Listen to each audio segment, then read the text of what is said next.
की महफिल में मुझे इज़हार ख्यालात का मौका देकर इज्जत बख्शी गई है। ज़ेर बहस शेर हज़रत इल्लामा मोहम्मद इकबाल का है, समाअत फरमाएं।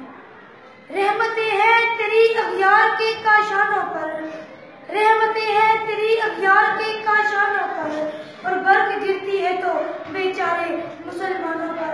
मोहतरम हाज़रीन, इल्लामा इकबाल फरमाते हैं कि गैर मुस्लिम ममालिक तो तरक्की कर रहे हैं, आसूदा हाल और खुशहाल है, वो ऐशो इशरत में है, जबकि मुसलमान ममालिक तो गुर्बत की चक्की में पिस रहे हैं, उसरत और बेचारगी की तस्वीर बने हुए हैं, आवाज़ और आराम और दरबार की परेशानी का मुद्दे से शिकार चले आ रहे हैं। हर मुसीबत और आफत इन्हीं बेचारे मुसलमानों पर ही क्यों आती है? क्योंकि हर खैर और भलाई तो अल्लाह की तरफ से है, और हर मुसीबत और आफत अमाल का नतीजा है जो तुम खुद करते हो। मुसलमानों की तरह तरह की आज़माइशें जो आ रही हैं, इनके असबाब तलाश करने की जरूरत है। पहला सबब मुसलमानों के प्रति का ये है कि हम अपने सिराते मुस्तकीम से भटक चुके हैं। हमारा वजूद और किबला बैतुल्लाह एक है, लेकिन फिर भी हमें वक्त और इत्तिहाद नहीं। इसी हालत की तरफ इशारा करते हुए हज़रत इल्लामा मोहम्मद इकबाल ने फरमाया कि भटके हुए आहू को फिर सूहे हरम ले चल, भटके हुए आहू को फिर सूहे हरम ले चल, इस तेज में हू कर दो फिर वक्त से सहरा दे। हाज़रीन गिरामी, मुसलमान हर तरफ से नहीं है।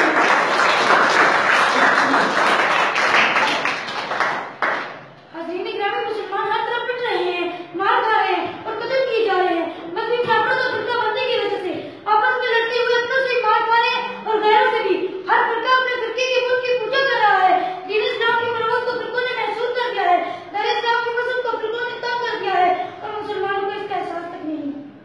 इसी हालत की तरफ इशारा करते हुए हज़रत इल्लामा इकबाल ने फरमाया था कि ये हिंद के फिरका साज इकबाल आज़री कर रहे हैं गोया, ये हिंद के फिरका साज इकबाल आज़री कर रहे हैं गोया, बचा के दामन बुतों से अपना गुबारे राहे हिजाज़ हो गया।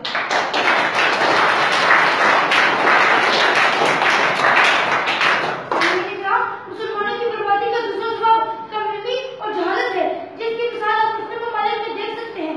इस वक्त दुनिया में 125 करोड़ के करीब मुसलमान आबाद हैं, मानवीय वसाइल से मालामाल है, जमीन के खजाने इनके पास हैं, मगर टेक्नोलॉजी के मोहताज हैं।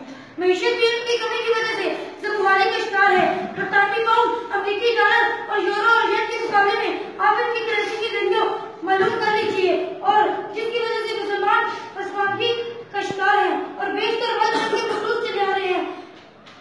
यूएनओ की गुलामी और वीटो कोर्ट की शिकंजे में बेचारे मुसलमानों पर बमों की बिजलियां गिराई जा रही हैं, और फिर भी हम अपने मर्ज़ जहालत का इलाज इल्म की दवा लेकर नहीं करते, अपने तारीखी हाथ को नूर इल्म से रोशन नहीं करते।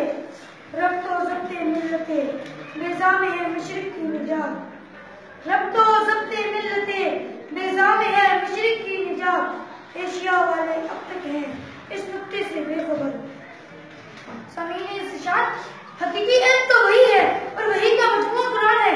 अगर डॉक्टर केम्प और एम्ब्रियोलॉजी की वज़ाहत कुरान मजीद से तलाश कर लेते हैं तो हम क्यों नहीं?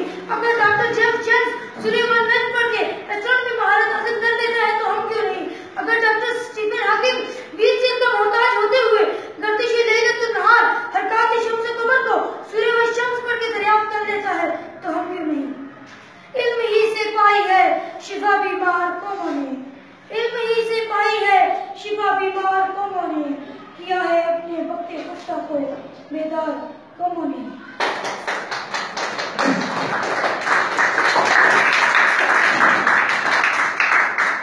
सामीन इकराम हकीकी